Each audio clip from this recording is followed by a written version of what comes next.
चलिए साथी, आप सभी लोग को नमस्कार। जय हिंद। कैसे हैं आप सभी लोग? मैं हूं गोविंद सर और हमारे इस फेसबुक लाइव में और सोशल मीडिया लाइव में आप सभी लोग का स्वागत है। और जैसा कि आप सभी लोग को सबसे पहले कि बिहार चुनाव में इतना ज़बरदस्त हंगामा हुआ और इसका जो नतीजा आया है वो जो है जनता के ही पक्ष में आया है, अर्थात जनता ने जिसको वोट दिया है वो लोग चुनाव या सरकार बनाएंगे। तो सबसे पहले बात ये है कि क्या जो तेजस्वी यादव जो हैं, जिनकी पार्टी जो बहुत कम सीट लाई है, महागठबंधन कुल मिला के जो है 35 सीट ही तक सिमट गया है। और जो वहाँ पे बीजेपी जो है सिंगल लार्जेस्ट पार्टी के रूप में पहली बार सामने आई है। 89 सीट उसके पास है और 85 जो है नीतीश के पास है। तो 2010 के बाद मुकाबले जो है लगभग सिंगल लार्जेस्ट पार्टी पहली बार जो बीजेपी 89 सीट लेके आई है बिहार में जो है। और 2010 के बाद जो है नीतीश कुमार जो है 85 आप लेके आए हैं। चिराग पासवान जो है दलित और वोट जो है इनके साथ है। 19 सीटें इनके पास है। 5 जो है जीताराम मांझी की पार्टी, उपेंद्र कुशवाहा जी की जो पार्टी है उसने भी 4 अपना जीता है। तो सबसे मेन बात यह है, महागठबंधन कुल 35 है। 35 में से आपका 25 जो है आरजेडी तेजस्वी यादव जी ने जीता है और कांग्रेस का 6 है और वाम दल का जो है 3 है और मुकेश साहनी जो है 1 ही सीट पे जीत पाए हैं। और जनसुराज जो है 0 है, जो कि पूरे 243 विधानसभाओं पे लड़ा था। तो चलिए, ये तो बात ठीक है कि ये क्या हुआ और ये कैसे हुआ, तो इस पे हम लोग बात करते हैं। तो देखिए, तेजस्वी यादव जी भले ही चुनाव हार गए हैं और लेकिन तेजस्वी यादव जो है एक तरह से कहा जाएगा कि इनका वैचारिक तरीके से तेजस्वी यादव और इनके कार्यकर्ताओं का ही जीत हुआ है। और क्या क्या अभी भी समीकरण होंगे जैसे सरकार बनाने को लेके, अभी तो हम लोग इस पे यही बात करेंगे कि या आप जानने की कोशिश करेंगे कि ये वाकई में जो है हम इसे कह सकते हैं कि क्या ये वैचारिक जीत नहीं है। जी हाँ, बिल्कुल। ये चुनाव जो है ये सब बता के गया है कि आपने तेजस्वी यादव जो है और उनके पार्टी के जो भी पदाधिकारी लोग थे अपने लोगों के लिए खुल के बातें रखी हैं। जीत हार की परवाह नहीं किए। कौन स्वर्ण उठ जाएगा कि कौन जाएगा, कुछ भी नहीं। बड़े मंचों से एक तरफा ऊंच नीच छुआछूत के जो बातें थी उसके एकदम खिलाफ जो है मूल निवासियों के लिए आवाज उठाया तेजस्वी यादव जी ने। और हम इस पे भी चर्चा करेंगे कि उसमें क्या मेन मुद्दा रहा कि उनकी सीटें, तो उसमें पारिवारिक विवाद आप लोग जानते ही हैं। चलिए पहले हम लोग बात करेंगे कि क्या ये तेजस्वी यादव या की जो सीट आई है, ठीक है कि सीट जो है संवैधानिक दायरे में बहुत कम आई है, लेकिन एक तरह से उनके लोगों और समर्थकों के लिए तेजस्वी यादव किसी जीत से कम नहीं है। तो क्या वे वैचारिक जीत नहीं है? मूल निवासियों के लिए मनुवादी सामंतवादियों को ललकारना आधुनिक भारत का बेबाक बयान जो है दिया है इस पूरे चुनाव में। एकदम आधुनिक भारत में जो जो बयान जो है पर्दे पीछे बोली जाती थी, अपने हक की हुकूमत की लड़ाई के लिए बोली जाती थी, वो सार्वजनिक बड़े मंचों पे आकर राष्ट्रीय अध्यक्ष अखिलेश यादव और तेज प्रताप यादव तेजस्वी यादव ने बोला है, लालू प्रसाद यादव के पूरे परिवार ने बोला है। तो चलिए आइए हम लोग देखते हैं। तो हम लोग इसको बोलेंगे कि बिल्कुल ये एक वैचारिक तेजस्वी यादव का जीत है। इसको हाँ बिल्कुल हम बोलेंगे ये वैचारिक जीत है। तेजस्वी अखिलेश जैसे नेता खुलेआम मनुवादी विचारधारा, वर्ण व्यवस्था, छुआछूत और सामंतवादी ताकतों को चुनौती दे रहे हैं। वे पहले घरों या छोटे समूह में दबी रहती थी। बिहार यूपी के मंचों से ओबीसी एसटी माइनॉरिटी के हक की बात करना, जैसे जातिगत जनगणना, 65% आरक्षण, मुस्लिम पुलिस नौकरियों में भेदभाव का विरोध, ये मूल निवासी बहुजनों की आवाज को मुख्य धारा में लाना है। हार जीत चुनावी हो सकता है, लेकिन अपनी सच्चाई खुलकर कहना स्वयं एक विजय है, जिस पे तेजस्वी यादव ने हमारे आपके लिए, सभी बहुजनों के लिए जो है आवाज उठाया है। जो एक वास्तव में जो अपनी सच्चाई खुलकर कहना स्वयं एक जीत है। ये आधुनिक भारत का बेबाक चेहरा है, जहां बाबा साहब अम्बेडकर की बात हुई, बड़े मंचों से पेरियार से ललई की बात हुई, कबीर दास, रविदास जैसे विचारों को जीवंत किया जा रहा है। मंदिरों में ओबीसी एसटी एसटी पुजारियों की भागीदारी की लड़ाई भी इसी का हिस्सा है। समानता का अधिकार, तेजस्वी ने रविदास कबीर जयंतियों पर इसे दोहराया और अखिलेश ने जातिवादी प्रतीकों के खिलाफ बोला। ये बदलाव सामाजिक न्याय की दिशा में बड़ा कदम है। अगर ये हमेशा आप लोग ध्यान रखिए कि ये बहुत बड़ा कदम है, कि इसको ऐसे ना देखिए। इसको बिहार की राजनीति जो है ना 10 साल पीछे चल रही यूपी की राजनीति से। अब तेजस्वी यादव को जो है अपनी बातें को दुख नहीं होना चाहिए और जो भी बोले उन्होंने उस बात को आगे लेके बढ़ना चाहिए। और वास्तव में तेजस्वी यादव जी ने जो है चुनाव वहां पे एकदम मॉडर्न तरीके से लड़ा है और उन्होंने यूपी के अखिलेश यादव जी के सेम टू सेम कॉपी उन्होंने करने की कोशिश करी, जबकि उनका चुनाव एक दशक पीछे चल रहा है। उत्तर प्रदेश से लगभग एक दशक पीछे तेजस्वी यादव का चुनाव चल रहा है। जैसे उनका चुनाव जो है उस दौर का है जिसमें अभी जातिवाद, सामंतवादी और लोगों के पास उतनी सरकारी नौकरियां नहीं दी गई हैं, जिसके कारण अभी भी लोग खेतों और जमीनी हिस्सों पे उसी पे आश्रित है, जिसके कारण जो है दबिश, पारिवारिक दबिश जो है, जो सामंतवादी दबिश है उस अभी भी हावी हुआ, जिसके कारण हम लोग चुनाव जो बिहार में हारे हैं। दूसरी बात यह है कि इस चुनाव से उत्तर प्रदेश के लोगों को राष्ट्रीय अध्यक्ष अखिलेश यादव भी सीखे होंगे।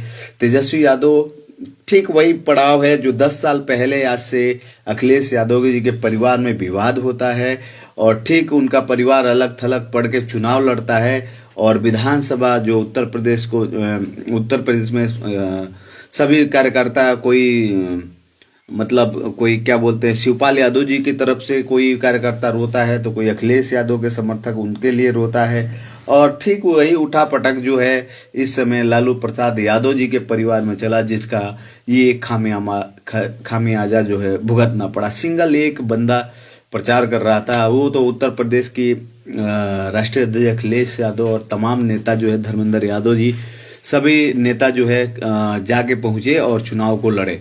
तो सबसे मेन बात यह है कि बिहार में जो चुनाव हुआ है वो उस चुनाव में ये हमेशा आप लोग ध्यान रखा करिए। तो चलिए हम लोग बातें करते हैं कि कौन कौन सी ऐसी बेबाक बातें जो हैं निकल के इसमें आई है आपके जो बयानों के तरफ से। तो हम लोग बिहार को एक तरह से बिहार और यूपी के बड़े मंचों, रैलियों में, सोशल मीडिया में, संसदीय बहसों में तेजस्वी आरजेडी के अखिलेश यादव, खेसारी लाल यादव, आरजेडी समर्थक और अन्य पार्टी के नेताओं के प्रमुख बयानों को अगर आप देखेंगे तो वो यही है कि वो ओबीसी, एसटी, एसटी और माइनॉरिटी के अधिकारों जैसे जातिगत जनगणना के बारे में कही गई है। आइए हम लोग बात करते हैं कि कौन कौन से टॉप बातें रही जो ओबीसी, एसटी, एसटी और माइनॉरिटी के बारे में बोली गई। तेजस्वी यादव ने 17 सितंबर को बोला था कि धार्मिक अंधविश्वास, पाखंड, कर्मकांड, जातिवाद, वर्ण व्यवस्था व महिलाओं पर सामाजिक अत्याचार का कड़ा विरोध करने वाले महान विचारक व समाज सुधारक ईवी रामास्वामी पेरियार जी की कोटि नमन उन्होंने पोस्ट किया था। तो जो कि ये बताता है कि उन्होंने अपने लोगों के लिए सीधी आवाज उठाई थी। तेजस्वी यादव ने बेबाक तरीके से उन्होंने ट्विटर पे या एक्स पे पोस्ट किया था। तो सबसे पहले बात, दूसरी उनकी जो बात जो है 16 जून को एससी, एसटी और ओबीसी, ईडब्ल्यूएस वर्गों की समस्या समाधान और अपेक्षाओं पर विस्तृत विमर्श हो। हूल क्रांति दिवस में शहादत देने वाली आदिवासियों की गाथा को सम्मान के लिए उन्होंने बोला था।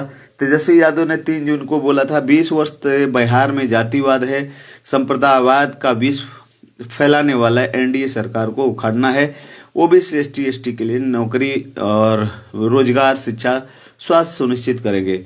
तो ये जो बातें जो है तेजस्वी यादव ने खुल के बड़े मंचों से कहा है। आप सोचिए कि ये सोचिए कि जो तेजस्वी यादव ने सीधा बोला है कि ये जहर है। क्योंकि बताइए, अगर जो ब्राह्मण है, चलिए आपने जो बनिया है, जिसको आपने वैश्य बना रखा है, जिसको आपने क्षत्रिय बना रखा है, तो वो बस भी बेर रहा है, एमएलए को चुनाव रहा, कह रहा है कि ब्राह्मण जीत गया। अरे भाई, एमएलए का चुनाव जीत रहे हो, तुम जनता के सेवक हो ना, तुम शूद्र हो गए ना भाई, तुम ब्राह्मण कैसे रह गए बताओ?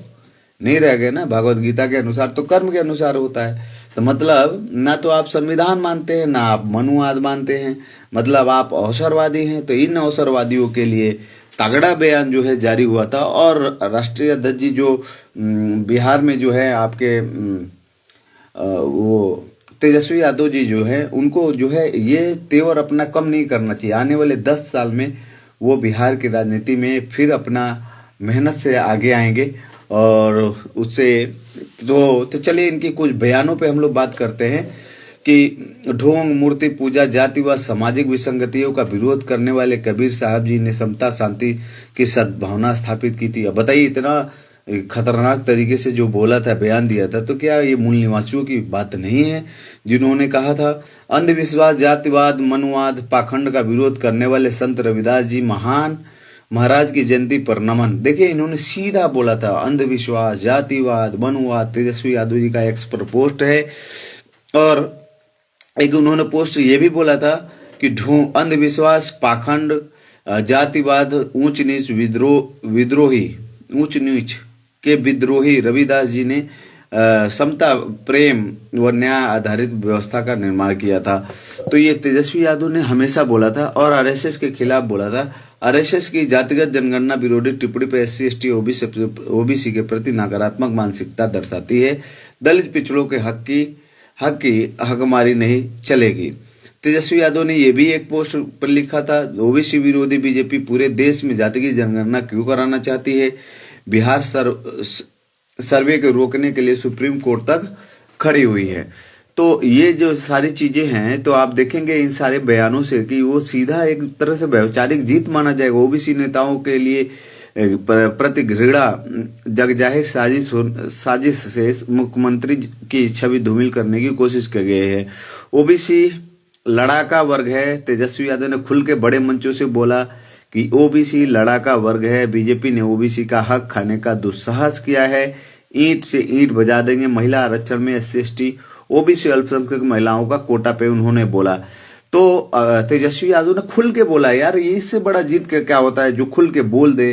देखिए हम लोग समाजवादी पार्टी के हम लोग कार्यकर्ता है और हम लोग उत्तर प्रदेश में मान के चलिए कि हम लोगों ने ये चीज देखा है। हम लोग भले से सरकार के विपक्ष में है, लेकिन हम लोग संवैधानिक दायरा में, संवैधानिक आपका हथियार रहेगा, इसलिए आपको टूटना नहीं है कार्यकर्ताओं को, है ना। हमारी जो कमियां उसको दूर करना है। और विपक्ष में रहने से फायदा होता है कि गैर संवैधानिक बातों को आपको नहीं बोलना है।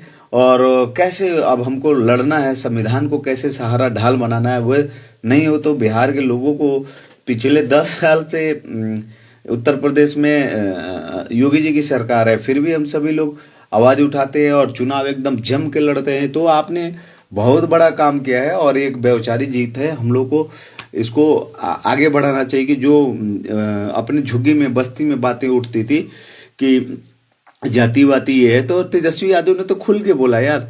आओ इसमें आइए, उनकी और कुछ बातें हैं तो इसको जश्न मनाइए कि अपनी बात गैर बीजेपी राज्य ओबीसी 27% आरक्षण सुनिश्चित करे, है ना। उन्होंने बोला है कि सुनिश्चित करे 27%, यानी 100 लोग हैं उसमें 27% ओबीसी के लोगों का नौकरी होना चाहिए, 27 लड़कों का। बाकी में जिनका आरक्षण जैसे मिला, ईडब्ल्यूएस का मिला है, उसके अनुसार उनको भी होना चाहिए। जनरल में जो है उनको भी मिलना चाहिए।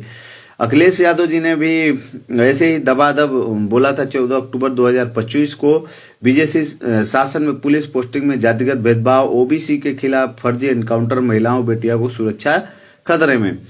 तो यूपी में पुलिस पोस्टिंग में जातिगत भेदभाव, बीजेपी नौकरियां, शिक्षा ओबीसी के हक में छीनी जा रही हैं। तो ये अखिलेश यादव और तेजस्वी यादव की बयान है। आप सोचिए ना, आप देखिए, और 5000 सालों का भेदभाव, अखिलेश यादव ने बोला 5000 सालों का भेदभाव, जातिवादी प्रतीकों मानसिकता का अंत हो, पीढ़ी एकता से बीजेपी डर रही है। तो ये बात सही है। तो हमारे जो वैचारिक हम लोग की जीत इतने बड़ी, जो 5000 सालों का भेदभाव जो बड़े मंचों से जो कह रहा है, आपको बड़े मंचों से बुला के ना, अखिलेश यादव ने 3 अप्रैल को बोला, ना भेदभाव ना जातिवाद, सबसे ऊंचा है समाजवाद, ओबीसी एसटी हक के लिए संघर्ष। अखिलेश यादव जी ने एक्स पे पोस्ट किया था, न भेदभाव न जातिवाद। हाँ, और मीसा भारती जो हैं आरजेडी के जो है, उनका पटना में बयान, जातिगत जनगणना से आरक्षण बढ़ाया, लेकिन केंद्र गरीबों ओबीसी दलितों के हक नहीं देता, वोट लेते हैं अधिकार नहीं देते।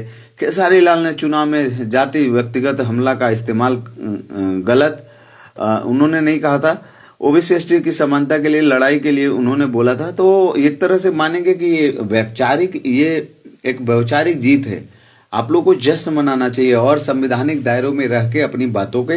तो चलिए, अभी जो मामला आया है, जो रिजल्ट आया है, उस रिजल्ट के बारे में हम लोग जानते हैं कि क्या है और कैसे कितना कौन क्या कितना सीटें मिले हैं। तो चलो हम लोग बात करते हैं कि एनडीए मतलब होता है जिसमें बीजेपी और उसके सहयोगी दल जो होते हैं, यानी बीजेपी वाले जो जश्न ज्यादा ना मनाने की कोशिश करें, क्योंकि आपकी आपने वहां मेजोरिटी में नहीं आया। 121 कम से कम चाहिए, 121 से 122, मतलब 243 के आधा से थोड़ा सा अधिक होना चाहिए। तो आप बीजेपी जो है, आप लोग सीधा बात अपने पास शब्द रखिए यार, आप सिंगल मेजोरिटी में नहीं है, आपके पास केवल 89 है, बाकी आप सरकार बना के दिखाओ।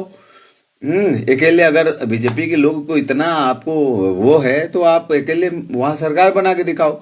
और हो भी जो तो कोई तोप थोड़ी हो सरकार में हो जाओगे, किसी को उखाड़ दोगे, किसी को खत्म कर दोगे। अरे यार, संवैधानिक अधिकार है, बोलने का अधिकार है, अपने लोगों का अधिकार है ना। इसलिए अपने माइंड को आप लोग हमेशा ध्यान रखिए। आपको काम करना है, आगे बढ़ना है ना, करके ही आगे बढ़ोगे। रोड बनेगा, चाहे बीजेपी बनवाएगी या सपा बनवाएगी या तेजस्वी बनवाएंगे या नीतीश, सबको चलना है। तो इसलिए माइंड से आप निकाल दीजिए कि उसी से आपको पढ़ो लिखो नहीं यार, सोशल मीडिया है, अच्छी बातें, अच्छी तार्किक बातें करो, आगे बढ़ जाओगे। हर समाज के बच्चे हो, है ना। तो ऐसा ना आप हमेशा ध्यान रखो, बीजेपी की सरकार बन रही तो क्या हो जाएगी यार, रोड ही तो बनाएगा। 10,000 मिला तो सबको मिला ना, या जो भी पैसे जो सरकारी आएगा सबको मिलेगा। तो ऐसे कभी भी आप भ्रम में ना रहे कि सरकार बन गया तो बहुत कुछ हो गया, है ना। तो आप लोग हमेशा इस चीज को, तो चलिए अब नया हम लोग बीजेपी के अगर कोई लोग हैं, वहां पे बीजेपी के 89 सीट है और सिंगल मेजोरिटी में नहीं है, लेकिन सिंगल में सबसे लार्जेस्ट पार्टी के रूप में पहली बार बीजेपी वहां आई है। तो बीजेपी जो है अभी भी 89 है, उनको बहुमत के लिए 121 सीटें चाहिए, 121 से 122 सीटें चाहिए। तो अब देखिए यहाँ पे क्या है, मामला जो है गड़बड़ ये नजर आ रहा है कि ये देखिए बिहार का इतिहास रहा है, त्रिकोणी हमेशा वो देता गया है। लालू यादव के ही एक बार वो पूर्ण बहुमत 180 पार करते थे, है ना, चुनाव में। तो तेजस्वी यादव के मान के चलना चाहिए कि जैसे अखिलेश यादव 10 साल पहले जो है संघर्ष करी, पारिवारिक विवाद रहा, तो इनको अपना ही पारिवारिक विवाद अब 5 साल में ऑटोमेटिक सलट जाएगा। और जमीन पे तेजस्वी यादव ने सिर्फ एकदम हूबहू अखिलेश यादव जी के जैसे प्रचार एकदम 2021-24 में आ गए, है ना, 25 में आ गए। और 2025 के तर्ज पे जैसे यूपी में चुनाव होता है, ठीक वैसे उन्होंने बयानबाजी, अखिलेश यादव जी के अपना पूरा हॉल भी बनवा रखा है और पूरा वैसे मंच ऐसे सजा पड़ा है और ये सारी चीज कुर्सियां भी लगा रखी हैं। तो वो इस 10 साल पीछे जबकि वोटर वहां चल रहा है, वहां पे अभी भी जमीनों से ही धन होता है। तो जिनके पास जमीनें ज्यादा है, उनके पास चाहे यादव ही ये काम कर रहा है, दिहाड़ी कर रहा है, तो वो यार उसी के वोट देगा ना। तो अभी देखिए मामला क्या है, अभी बिहार में जो खुल के आ रहा है मामला, वो बीजेपी को केवल 89 सीट है, वहां पे नीतीश की पार्टी को 85 है और चिराग पासवान को 19 सीटें मिली हैं, जीतन राम मांझी को 5 मिले, उपेंद्र कुशवाहा की पार्टी को जो है आरएलएम जो है उसको 4 मिला है। तो कहने का मतलब 89 में अगर 89 यानी 90 में ये चिराग पासवान को भी लेके और बीजेपी अगर चाहे वहां पे तो निर्दलीय और सबको साथ के अकेले भी सरकार बना सकती है। मतलब बिना अकेले तो नहीं होगा, अकेले वहां किसी की सरकार नहीं बने। मतलब पिछले आने वाले जो है 5 साल जो है उथल पुथल, किसकी सरकार कब बनेगी बिहार में कोई ठीक ठाक नहीं है ना। अब यहाँ बीजेपी का मत्था फोड़ ये है कि अगर बीजेपी के लोगों ने सरकार बनाई, देखिए वो निर्दलीय को लेके बना सकते हैं, नीतीश को छोड़ के भी बना सकते हैं, लेकिन अगर उन्होंने नीतीश को छोड़ा तो केंद्र में सरकार उनकी गिर जाएगी। इसलिए नीतीश जी जो है मजबूरी है। हाँ, अगर नीतीश जी चाहे तो तेजस्वी यादव से मिलकर सरकार बना सकते हैं। तेजस्वी यादव और एक एआईएम का वो जो है उनसे ले, बस 3 लोगों की वहां चाहिए। केवल तेजस्वी यादव की 25 सीट ले, कांग्रेस की भी नहीं लेगा तो भी वहां सरकार बन जाएगी। हाँ, और बीजेपी की जो, तो अब वहां नीतीश का क्या करेंगे, इसलिए नीतीश को चूंकि केंद्र से भी फंड मिलता है तो नीतीश ये फंडिंग, अगर फंड नहीं, चूंकि चुनाव हुआ, नीतीश भी कम चलाएंगे नहीं। अगर ये कुछ करेंगे भी तो साल 2 साल बाद भी करेंगे। कम से कम जो चुनाव में खर्चा आया होगा, उनके सारे प्रत्याशी जब तक कमा नहीं लेंगे, है ना, मतलब मान के चलिए कि अभी जो है वहां पे बीजेपी और जेडीयू मिल के जो है सरकार बना रही है, लेकिन फूक फूक के दोनों रहेंगे। बीजेपी जो है बड़ी मुश्किल में है, वो मुख्यमंत्री का चेहरा अपना खुद ही नहीं दे सकता है। अगर नीतीश गुस्सा किए तो उनके केंद्र से भी सरकार जाएगी, अगर एकदम चली जाएगी, केंद्र से भी चली जाएगी और बिहार से भी चली जाएगी। तो बीजेपी जो है पचड़े में पड़ी है एक तरह से, है ना, मतलब क्या बोलेंगे, कमल ने कीचड़ में ही अपने ही कीचड़ में फंस चुका है। अगर नीतीश के चेहरा, क्या मजाल कि अगर नीतीश अगर गुस्सा कर जाए तो केंद्र से भी सरकार चल जाएगी। तो अच्छी बात है, वहाँ खिचड़ी की है। और संवैधानिक हक को जानिए, 10 साल से पिछले समाजवादी उत्तर प्रदेश के, बिहार के लोगों को सीखना चाहिए कि समाजवादी साथी लोग काम कर रहे हैं। एक चीज और वहां पे समझ में आ रहा है, तो ये अपने हक की बात आप लोगों ने किया, तो दूसरे जो आपने कहा ओबीसी एसटी है, तो दूसरे जो ईडब्ल्यूएस और जनरल के लोग हैं वो भागेंगे ही। वहां आपको क्यों वोट देंगे भाई? उनकी पार्टी खुद ही जीत रही है, वो खुद ही सरकार में है। आप कह रहे हो ओबीसी एसटी के लिए बड़े मंचों से बोल रहे, लेकिन जो बातें जो है पहले दबे चुले जमीन और दीवालों के पीछे होती थी, कैमरा के पीछे, वो कैमरे पे बोल देना और अपने लोगों के लिए बात को कहना, ये वाकई में बहुत बड़ी बात है कि उन्होंने बोला। कम से कम तेजस्वी यादव ने, अखिलेश यादव जी ने बोला कि हमारे जो लोगों का ये होना चाहिए, है ना, जो 5000 साल पहले की पुरानी जकड़ व्यवस्था है उससे दूर होना चाहिए, मॉडर्न तरीके में होना चाहिए। तो तेजस्वी यादव जो है यही गलती कर बैठे हैं कि वो एकदम मॉडर्न तरीके में 2025 में जैसे अखिलेश यादव जी यहाँ उत्तर प्रदेश में चुनाव लड़ते हैं, वैसे ही तो वहां का वो 10 साल, बिहार का चुनाव 10 साल पीछे है। मतलब तेजस्वी यादव को टूटना नहीं है, आगे बढ़ना है और फिर वही मुद्दे लेके आगे बढ़ना है कि भाई पलायन रोकिए, कंपनियों का निर्माण हो, तमाम, है ना। तो 10 साल, 5 साल अभी मान के चलिए, 5 साल में, तो है ना, ये 5 साल या 10 साल में फिर जो है आपका लोकसभा चुनाव आएगा। तो अभी अखिलेश यादव देखिए, लोकसभा में क्या है, उत्तर प्रदेश में समाजवादी पार्टी की सरकार है, 47 जो है 47 लोकसभा जो की सीटें हैं आपके समाजवादी पार्टी के पास है अकेले, है ना। उसके बाद उसके जो सहयोगी जो पूर्व में रहे हैं आपके, वो हैंडपंप वाले क्या बोलते हैं उसको, है ना, तो वो भी लोग हैं, है ना। लेकिन लोकदल भी है जो बीजेपी में मिला हुआ है। तो ऐसा ना सोचिए कि आप लोग को क्या करना है कि अभी क्या है, मामला बहुत पचड़न में है। महागठबंधन जो है, चाहे तो महागठबंधन 35 सीट लेके जेडीयू वहां सरकार बना सकते हैं। अब जनता को केवल ना देखना है, ठीक है। अब जनता कह नहीं सकती भाई आपको मौका मिला था, आप पैसे लेके दिए वोट या नहीं लेके दिए हो, आपने वोट कर दिया है। अब वो नेता जो है 5 साल सरकार, लेकिन हमको नहीं लग रहा है कि नीतीश जी ऐसी गलती करेंगे कि चुनाव अभी जस्ट हुआ है, वो साल 2 साल बीजेपी के साथ सरकार में रहेंगे, उनकी मजबूरी है। चाहे तो बीजेपी जो है ना, ये बहुत बड़ा, बीजेपी के पास एक बहुत बढ़िया हथियार है, वहां पे एक नया मुख्यमंत्री का चेहरा दे देना चाहिए।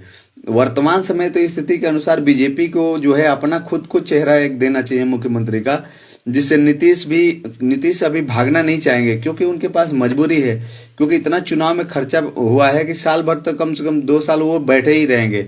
हाँ, 2 साल के बाद वो कुनकुना सकते हैं, लेकिन बीजेपी क्या फिर अभी चुनाव आने। ये देखिए, लोकतंत्र की सबसे बड़ी खूबसूरती है कि कहीं नीतीश कुमार अभी ना गुस्सा आ जाए, हमारी वहां सरकार चल जाए। तो देखिए, नीतीश ही मुख्यमंत्री बनने वाले हैं। नीतीश जी सबके हैं, एक तरह से नीतीश जी ने नारा लगाया, नीतीश जी सबके हैं।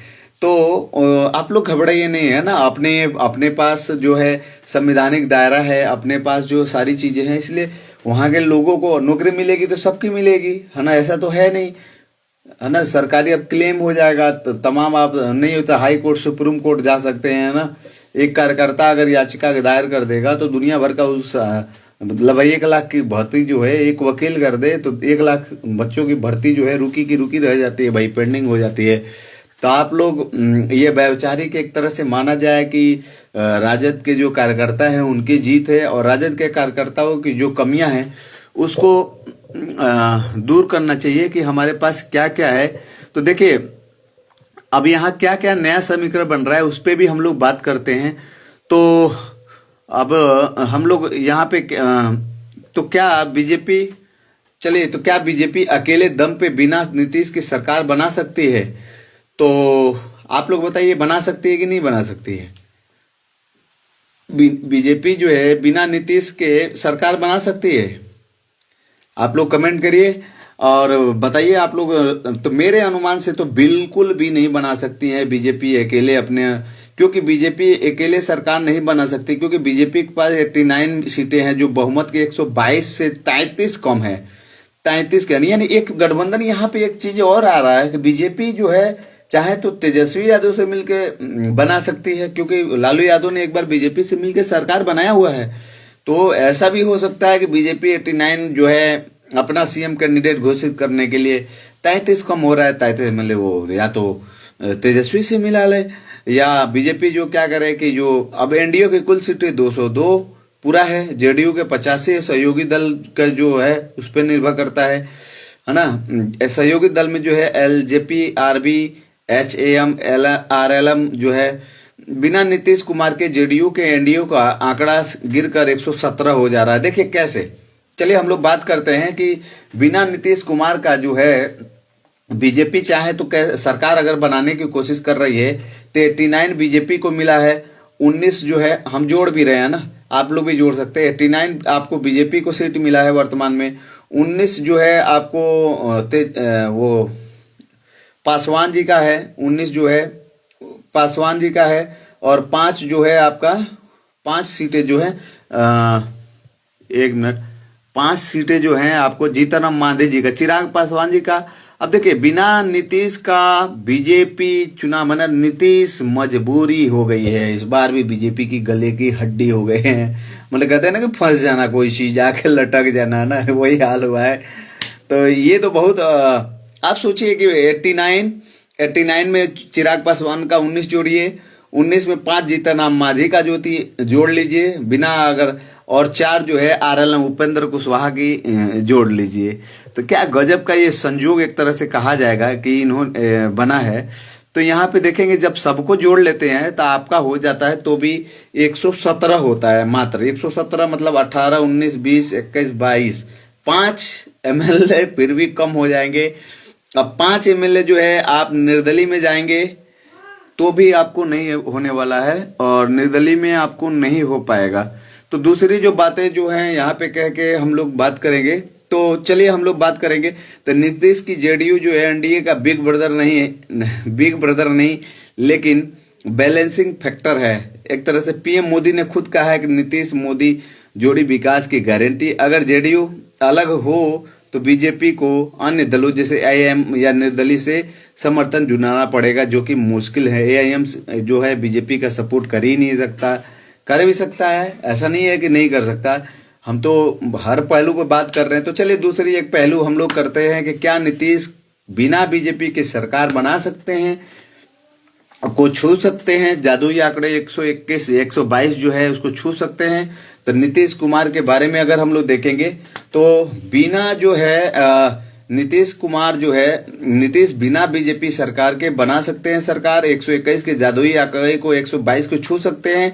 तो बिल्कुल भी नहीं, नीतीश कुमार जो है बीजेपी के बहुमत 122 नहीं ला सकते हैं, क्योंकि अगर बीजेपी को छोड़ दिया जाए तो जेडीयू को वो 85 सीटें मिली हैं जो बहुमत से 37 कम है, 37 सीटें कम हो रही है। और छोटे सहयोगी जो दल अगर एलजेपी को ले ले और जो अन्य बीजेपी को अगर छोड़ के लेती है, और 5 जो है जीतन राम मांझी और 19 पासवान और 4 जो है कुशवाहा जी को ले ले, तो मिलाकर एनडीए के बाकी हिस्से की 113 इनके पास सीटें बन रही है, यानी 85 प्लस 28 ही बनाते हैं। अभी भी 9 कम हो जा रहे हैं। महागठबंधन के 35 या अन्य 6 जो है समर्थक अगर लेकर वो बनाना चाहते हैं तो सरकार जो है नीतीश बना लेंगे। लेकिन बीजेपी के लिए मुश्किल ये है कि निर्दलीय जो है और एआईएम जो है, ये एआईएम जो है वो सपोर्ट करेगा कि नहीं करेगा। तो सबसे बड़ा ये तो मतलब एक तरह से कहा जाएगा ना कि नीतीश इस बार तो और खतरनाक तरीके से वहां पे आ चुके हैं, क्योंकि नीतीश बीजेपी जो है विदाउट नीतीश के जो आंकड़ा उनका आपके हमने बात कही है कि कितना हो रहा है, वो हो रहा था 117 बिना नीतीश का। 89 बीजेपी जो है अपनी सीट है 19, अगर चिराग पासवान जी का लेता है 5 जो है जीतन मांझी की पार्टी और 4 उपेंद्र कुशवाहा, तो भी हो रहा है 170, यानी उनको एआईएम से लेना पड़ेगा, या जो कि संभव नहीं होता हुआ दिख रहा है। तो चलिए हम लोग दूसरा इस पे बात, आप हो ही गया कि बिना, तो वो नीतीश कुमार भी नहीं बना सकते, लेकिन नीतीश कुमार के पास एआईएम को सपोर्ट मिल सकता है, क्योंकि नीतीश कुमार के पास 113 हो रहा है लेके सबको। और जो है यहाँ पे सरकार जो है, तो चलिए, तो ये नीतीश कुमार भी नहीं बना सकते हैं जब तक महागठबंधन की ओर नहीं जाएंगे। हाँ, एक चीज है, नए संभावित गठबंधन के समीकरण को हम लोग कह सकते हैं कि चुनाव के बाद कोई बड़ा बदलाव की गुंजाइश कम है, क्योंकि एनडीए के बहुमत 202 इतना मजबूत है कि स्थिर सरकार बनेगी। लेकिन राजनीति में कुछ भी संभावना हमेशा रहते। नीतीश का पलटी इतिहास देखे, जहां टॉप संभावित समीकरण जो है, तो चलिए कुछ और समीकरण उस पर हम लोग बात करते हैं। क्या जो बीजेपी है, जेडीयू है, और ये मिल के जो है तो 9वीं बार अगर नीतीश कुमार पुनः अगर मुख्यमंत्री बनते हैं तो इस बार 9वीं बार वो बनेंगे। बीजेपी के डिप्टी सीएम पोस्ट जैसे सम्राट चौधरी या विजय सिन्हा, छोटे सहयोग मंत्रिमंडल में जगह मिल सकती है। फोकस पे विकास, महिला, युवा कल्याण, जातिगत जनगणना पर एनडीए का वादा जातिगत जनगणना भी कर चुकी है, वहां पे बोल चुकी है। तो ये सारे मुद्दे उनके रहेंगे जो कि बीजेपी को, अगर एनडीए के रहेंगे, एनडीए मतलब उसमें जेपी है, सभी सपोर्टरों को रहेंगे, क्योंकि वे वोट शेयर जो है मजबूत हुआ है 46%, 46.52% मोदी नीतीश की जोड़ी पे भरोसा है। कोई आंतरिक कला अभी नहीं दिख रहा है। तो अब चलिए एक और विकल्प पे बात करते हैं हम लोग, बीजेपी और एनडीए। अगर नीतीश अस्वस्थ अलग हो जाए 3% चांस है, लेकिन बीजेपी में से अगर तो बीजेपी के जो है बाकी के 89, 19 वो जोड़ना पड़ेगा। अगर नीतीश अलग हो जाते हैं तो बीजेपी को 89 और plus 19 plus 5 Jitan Ram Manjhi, 4 LM और एआईएम के 5 लेना पड़ेगा, और कुछ निर्दलीय भी लेना पड़ेगा, है ना। तो इतना मिला के 120 हो रहा है। 120 में कुछ निर्दलीय, लेकिन एआईएम मुस्लिम वोटों को बाहर से समर्थन या महागठबंधन से 2-3 विधायक क्रॉस बीजेपी अपना सीएम जैसे सुशील मोदी, लेकिन नीतीश के बिना ईवीएस महादलित वोट खिसक सकते हैं। लेकिन जैसे ही अगर कुछ अन्य चीजें आए तो कई सारे उसमें मामला गजपचिया रहा है। तो चलिए इसमें कुछ हम आपको नया समीकरण यहाँ बताते हैं। बीजेपी के लिए क्या हो सकता है कि महागठबंधन जो है एआईएम से मिले, जनसुराज जो है, हाँ जनसुराज का तो कोई मतलब ही नहीं है, जो कि 0 है वहां पे।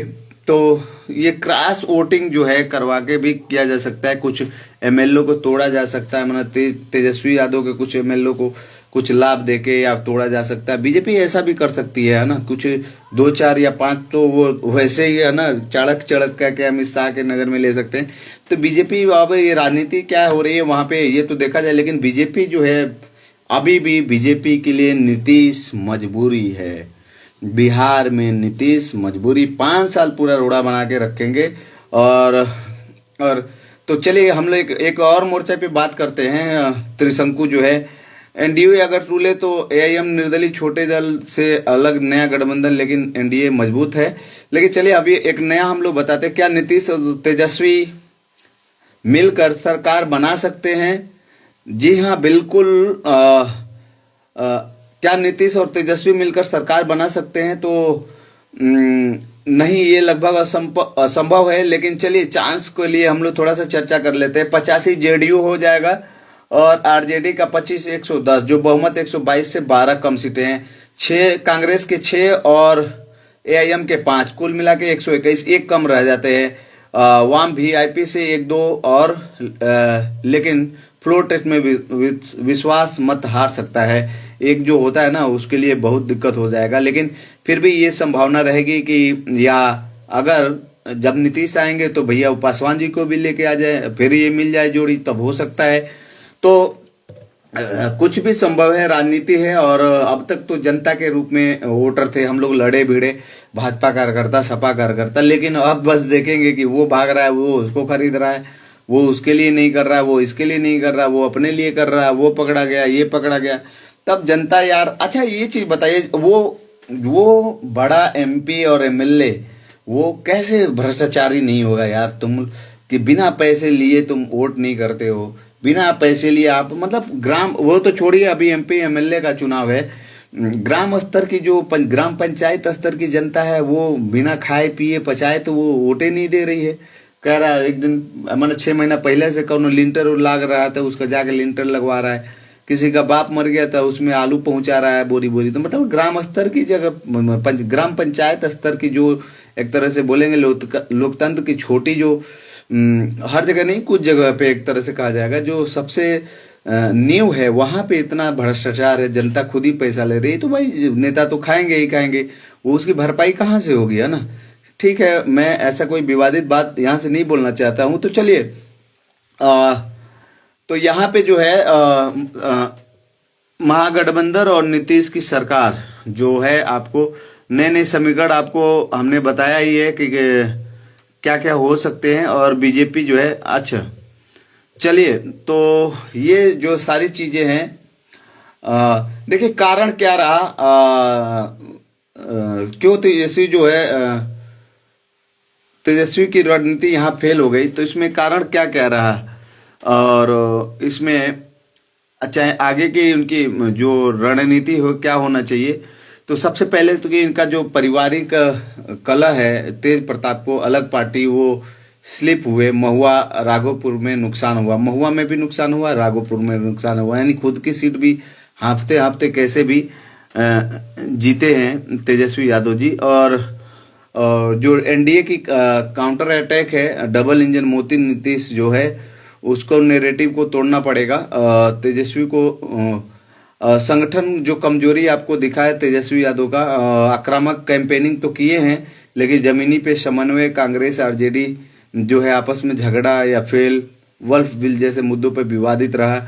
तो ये सारी जो चीजें हैं भविष्य में तेजस्वी को रणनीति को देखिए, तेजस्वी यादव जी को हमेशा ध्यान रखना चाहिए कि बिहार की राजनीति जो है उत्तर प्रदेश की राजनीति से 10 साल पीछे चल रही है, ठीक है। तो उनको हमेशा ये ध्यान रखना चाहिए, हार नहीं मानना चाहिए।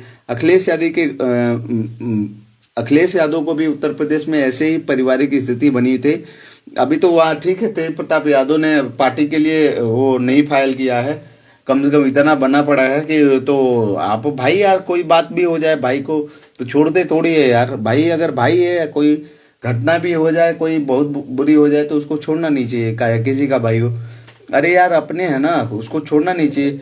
एक तरह से माना जाएगा कि 30 से 40 सीटों पे लगभग है। फिर तेज प्रताप ठीक है अलग है तो उसके साथ उसके अपने कैंडिडेट नहीं उतरना चाहिए। आप बताइए तो ठीक है आपने ठीक है एक भाई को आपने छोड़ दिया तो आपको क्या यही जनता वोट दे दिया? अब भाई के लिए होते तो अगर हारते तो लोग क्या कहता? आप सोचिए कि भाई को अगर लिए रहते तेज प्रताप यादव को तो आपको तो मतलब लोग को क्या है, जनता कहे या ना कहे आप अपने हैं, तो अपनों के लिए वो जेल में है, वो बहुत विपरीत हालात में है, पर सदियों से रहा है यार। कभी कभी कोई प्रेम प्रसंग वाला चाहे कोई मामला है तो वो तो होगा ही, तो भाई को नहीं छोड़ते। आप सोचिए कि आपने छोड़ दिया कि हम 7 छवि वाले हमारी पार्टी है और आप चुनावे हार गए, खुद हाफते हाफते जीते। तो ये सारी जो चीजें हैं, लेकिन अभी जो है देखिए तेजस्वी यादव जी ने एकदम मॉडर्न तरीके से अखिलेश यादव जैसे उत्तर प्रदेश में कंपेनिंग करते हैं ठीक वैसे किए, लेकिन ग्राउंड स्तर पे उनके ना तो कोई पार्टी कार्यकर्ता और ना टीम है अच्छे से, और उसको पे काम करे। राष्ट्रीय अखिलेश यादव जी ने अभी भी जिलाध्यक्ष से लेके हर एक लोग जो है एक्टिव हैं, और कुछ कमियां जो हैं हम लोग भी कार्यकर्ता जो सपा के हैं वो सब लोग सीखें और जानें। और दूसरी बात ये है कि एक चीज और इस बात में खुल के आई है कि अगर आप लीडर हैं कि समाज सुधारक हैं कि धार्मिक आप लोग हैं, मतलब यहाँ खिचड़ी मिला है, बिहार में आपको खिचड़ी देखने को मिला है, यानी धर्म सुधारक की बात भी किया गया है कि ये ना पहनो। अरे तुम कौन हो यार? या तो आप समाज सुधारक हैं या तो आप धार्मिक सुधारक है या आप केवल संविधान को मानने वाले, तो सब कुछ खिचड़ी पकाया है ना। मतलब जिसको ऊंच नीच पे भी चला गया है, छुआछूत पे भी चला गया है, मनुवाद पे भी गया है, और मनुवाद से आ गया सामंतवादी पे भी गया है। तो कहने का मतलब अगर जिसको चुनाव लड़ना है, देखिए चाहे कोई पार्टी को, इसमें सब लोग जुड़े हुए हैं, चाहे बीजेपी के हो या सपा को हो या कोई भी पार्टी को, अगर आपको चुनाव लड़ना है तो भैया आप एक चीज से भूल जाइए, आप पहली बात तो नेता बनने जा रहे, आप कोई धर्म सुधारक नहीं है, तो आपको एक तरह से एक मुफ्त कहीं वोट आपको मिल रहा है, जैसे बीजेपी के लोग करते हैं, तो वैसा करना चाहिए आपको। अगर लग रहा है कि हमको हिंदू के नाम पे, तो बीजेपी वैसा वोट कर रही है, वैसा चुनाव का कंपेनिंग कर रही है। तो आपको जो है, जब आप नेता बनने जा रहे, तो आपको टोपी भी, अगर किसी धर्म का टोपी भी लगाना पड़े, या मंदिर में भी जाना पड़े तो जाना पड़ेगा, मस्जिद में भी जाना पड़ेगा, गुरुद्वारे में भी जाना पड़ेगा, सब में जाना पड़ेगा, क्योंकि आप हैं एक लीडर। आप कोई धर्म सुधारक नहीं कि आप हिंदू धर्म के हैं तो मुस्लिम में नहीं जाएगा। भाई जाएगा क्यों नहीं? मोदी जी, अखिलेश जी, या क्यों क्यों नहीं जाएगा? वो तो नेता है ना, उसको तो बौद्धिस्टों के पास भी जाना पड़ेगा अगर उनका कार्यक्रम है। तो ये हमेशा ध्यान रखा करें कि अगर आप चुनाव किसी भी पार्टी का लड़ना चाहते हैं, देखिए हम लोग क्या है, एक तरह से समाज सुधारक है। हमने फिर सोचा कि हम क्या है, तो हमने सोचा कि यार जब अपन चुनाव लड़ने जाए तो फिर वहां तो यही बात होगी ना, आप तो इस पक्ष की बात करते हैं, आप तो ओबीसी एसटी एसटी माइनॉरिटी की बात करते हो, और जैसे आप चुनाव लड़ने जाओगे ना, तो यही माइनॉरिटी आपको एक तरह से कहा जाएगा सपोर्ट ही नहीं करेगा, आपका पट्टेदार ही खुद ही नहीं उठेगा। तो खैर उससे डरने की जरूरत नहीं है, चुनाव होता रहता है, चुनाव आपको लड़ना है। लेकिन ओवरऑल रिजल्ट ये है भाई साहब कि आपको क्या है, चुनाव लड़िए, बिंदास लड़िए, हर बार चुनाव लड़िए, है ना, आपको अनुभव होता जाएगा।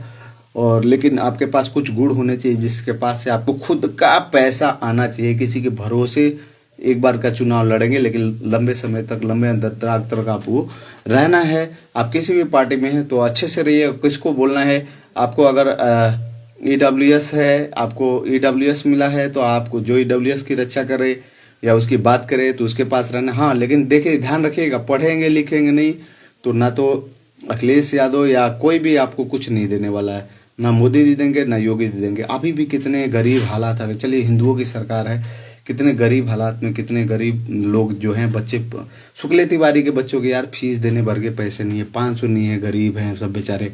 कुछ तो ऐसे हालात है ना, मैं बता रहा हूँ, मतलब राजपूत में ही है, कुछ इतने गरीबी हालात में है कि कई तो जाते हैं ना ब्लॉक प्रमुख, और वो जाते इसलिए जाते हैं कि चलो तिवारी एकदम पूछल जाए, मतलब उसका जमीन कोई बिकेगा कि नहीं, उसका जमीन खरीदने के लिए दूसरा पहुंच जाता है, यादवे है यादवे के खिलाफ पहुंच जाता है। तो भैया आप लोग क्या करिए ना, सतर्क रहिए। और है ना, ऐसा नहीं है कि आपके खुद एक बिरादर जो है आपको साथ देने आएगा, है ना, कोई काम नहीं आता है। ठीक है, अपने बच्चों को लिए पढ़ाइए लिखाइए, और नहीं इधर मिल रहा है तो अच्छे से रखो, विदेश भेज दो यार। 30-40 कम से कम लेबर ग्रेड में जाएगा, 30-40 हजार मिलना शुरू होगा। तो दिल्ली में बाहर रह रहे हो, उससे बढ़िया बाहर चले जाओ। तो आपके पास एक ऑप्शन खूब बढ़िया है ना, खूब बढ़िया है आपके पास, चले जाओ, अच्छे से रहो, अच्छे से खा पी के पहले स्वस्थ रहो, मजबूत रखो, और सोशलिस्ट बनो। समय जो देगा, जो जाति जो है ग्राउंड पे रहेगी, ज़्यादा दिन तक रहेगी, और अपने से खुद से पूजा पाठ करो। अगर यादव हो तो यादव पंडित पुजारी बनाओ, अपने ओबीसी एसटी एसटी माइनॉरिटी जो है अपने अपने समाज का पुजारी बने, नहीं तो दूसरे लोग घुसेंगे तुम्हारे घरों में, भागवत कथा के नाम पे घुसेंगे और तुम्ही को चमचागिरी करेंगे, फिर कहेंगे कि सरकार तो तुम्हारी बनी नहीं। तो भाई साहब आप कम से कम खुले मन से, तेजस्वी यादव ने वैचारिक रूप से आपको हमको आज़ाद करने की कोशिश किया है, आज़ाद कर दिया है। वो एक तरह से बलिदान दे दिया है कि हमको ठीक है हम हार जाएंगे, वो मंजूर है, लेकिन हम अपनी बात को कहेंगे। और एक तरह से तेजस्वी यादव के कार्यकर्ता जो है, आरजेडी को है, कुछ कमियां हैं उसको दूर करिए। सरकारवा आई रे ऐसे कुछ नहीं होगा, आपको मजबूत रहना पड़ेगा ना, बोलना पड़ेगा। माइक ले लो ना यार, ऐसे एक माइक ले लो, कैमरा ले लो, ऑन करो। हाँ, कुछ ऐसी तार्किक बात रखो जो गैर संवैधानिक ना हो, सबके लिए हो, कुछ अपने लोगों के लिए बोलना चाहिए। तो आप सभी लोग जुड़े रहिए, आप लोगों को बहुत बहुत धन्यवाद। और तेजस्वी यादव जी को, उनके समर्थकों को, खुले मन से, हमारे बड़े नेता हैं। अब कम से कम ये होगा ना कि कोई बोलेगा कि आप मनुवाद पे नहीं बोल सकते, तो उसको वीडियो प्ले करके दिखाएंगे, नहीं बड़ा नेता हमारा बोल रहा है, इसको जवाब दो, फिर बोलना कि ये क्या है। तो देखिए कुछ लोग क्या है ना, अभी देखिए आप सोचिए ना, आप सोचिए जिसके जाति सर्टिफिकेट में ब्राह्मण लिख रखा है, जिसके जाति सर्टिफिकेट में वैश्य लिख रखा है, जिसके जाति सर्टिफिकेट में जो है क्षत्रिय लिख सकता है। क्षत्रियों का काम है पुलिस विभाग, सारा विभाग, सुरक्षा भाव देखना। तो दूसरे लोग उसमें शुक्ला तिवारी क्यों घुसे पड़े हैं? सारी भैंसों को यादव उठा के लेके चले आए घर। हम तो चाहते हैं कि अभी इस वीडियो में वो कहते हैं कि योगी जी जो है ब्राह्मणों के, अगर ब्राह्मण लगाए हैं तो उनको एक हक दीजिए कि मंदिरों में अगर वही रहें, और मंदिर में पैसे नहीं है तो तमिलनाडु के आधार पे आप 10,000 15,000, न्यूनतम 7,000 से 15,000 उनको वेतन दीजिए। उसके बाद अन्य जातियों का भी जो काम है एकदम वही दीजिए। हाँ, शुक्ला तिवारी जो है वो भाई दुकान नहीं करेगा, फिर बनिया जो है बनियागिरी सारे बनिया ही जाति करेंगे। अगर है संभव तो करवा के दिखा दीजिए, तो हम लोग मान लेते हैं। अवसरवादी मत बनिए। ना तो आप मनुवादी हैं, ना तो ओरिजिनल आप संविधानवादी है, आप अवसरवादी है। कहाँ से लाभ मिल रहा है? बस पैसा डकारना है। तो आप लोग इसी चंद बातों से एकदम वैचारिक रूप से तेजस्वी यादव ने हम लोग को मजबूत बनाया है, और संवैधानिक रूप से एकदम मजबूत रही है ना। कम दिन तक जिए यार, 30 बरस हो गए, 20 बरस 50 की उम्र हो जाएगा, लेकिन एकदम धड़ाक बोलो। संवैधानिक जो दायरा है, नई पीढ़ी देख रही है। वीडियो छोड़ जाएंगे हम लोग, नहीं कुछ होगा, वीडियो रहेगा, कम से कम नई पीढ़ी देखेगी। जागरूक रहिए आप लोग, बुद्धिजीवी बनिए। किताबी ज्ञान तो होना ही जरूरी है, लेकिन साथ में बुद्धिजीवी भी होइए। जो आपके लिए ईडब्ल्यूएस के लिए बात कर रहा था, आप बीजेपी को ही वोट दीजिए, नो डाउट। आप जो जिसके लिए बात कर रहा है, लेकिन अभी बिहार में जो है कहते हैं ना कि मतलब पति पत्नी में बहुत नोक-झोंक होगा, एक तरह से पति पत्नी मान लीजिए। तो वहाँ बीजेपी और नीतीश में बनेगी नहीं, है ना। खींचातानी बना रहेगा, तो बने रहिएगा आप लोग, और घबराने की जरूरत नहीं है। ऐसी चीजें आती जाती रहती है। सोचिए, लालू यादव की सब सरकार बनी होगी तो बीजेपी के लोग रो रहे होंगे, आरजेडी के लोग रो रहे होंगे, है ना। फिर कितने बार गठबंधन भी नहीं है ना। तो ऐसे मत घबराइए, आप अपनी साख बना के रखिए, अपनी संवैधानिक हक को बना के रखिए, है ना। कम से कम ऐसे 2 लोगों को गांव जवान में बना के रखिए कि वो कहीं गारंटर लगे तो है ना, दौड़ के वो दोस्त चला जाए, कहाँ हो, तहसील में आ जाओ, हमारे वो 2 गारंटर चाहिए, तुरंत आधार कार्ड लेके दौड़ जाए। तो 2 लोग ऐसे पोस के पाल के रखो, और हर समाज में अपने लोगों को चुनो। शुक्ला तिवारी है, हमारा आदमी है। गौड़ समाज के है, मेरा आदमी है। यादव है, मेरा आदमी है। शुक्ला है, मेरा आदमी है ना। सिंह है, हमारा आदमी है ना। कोई भी, तो आप लोग अच्छे से रहो और पैसे कमाओ, पैसे पैसे। ठीक है, बिहार में अभी हम यहाँ रोने लगे, धोने लगे, कुछ हो जाए तो देखिए, उस पार्टी को कोई फर्क नहीं पड़ेगा, किसी को कोई फर्क नहीं, लेकिन आपको माँ बाप ने जो जन्माया है, सोचिए उसके पर क्या असर पड़ेगा। फिर चूंकि वीडियो लंबा खिंच जाती है, आप सभी लोग जुड़े हैं, इसके लिए धन्यवाद सभी को। और हम चाहेंगे बीजेपी के लोगों को, जो जो आपने वादा किया है, आप बीजेपी के लोगों से यही कहिए कि आपने जो जो वादा किया है वही पूरा करिए। जाति की जनगणना पूरा करिए, महिलाओं को सुरक्षा दीजिए, तो सभी महिलाएं आ जाएंगी। महिलाओं की सुरक्षा का मतलब घर की सुरक्षा, घर की सुरक्षा का मतलब सब कुछ खत्म, टेंशन खत्म। कहीं भी जाके कमा के आइए, घर पे कोई नहीं गया है, कोई दंगा फसाद नहीं होने वाला है घर पे।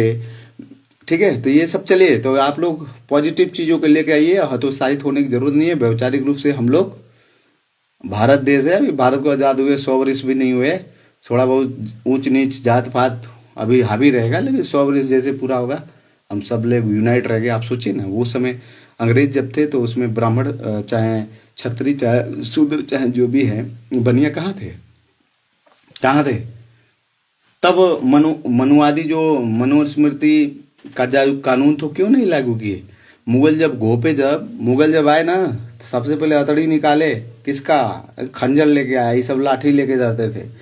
आई बजरंग बली, अरे गांव मेहनत में पावर होना चाहिए। पावर नहीं रहेगा इसमें तो कैसे रहेगा? नहीं रहेगा ना।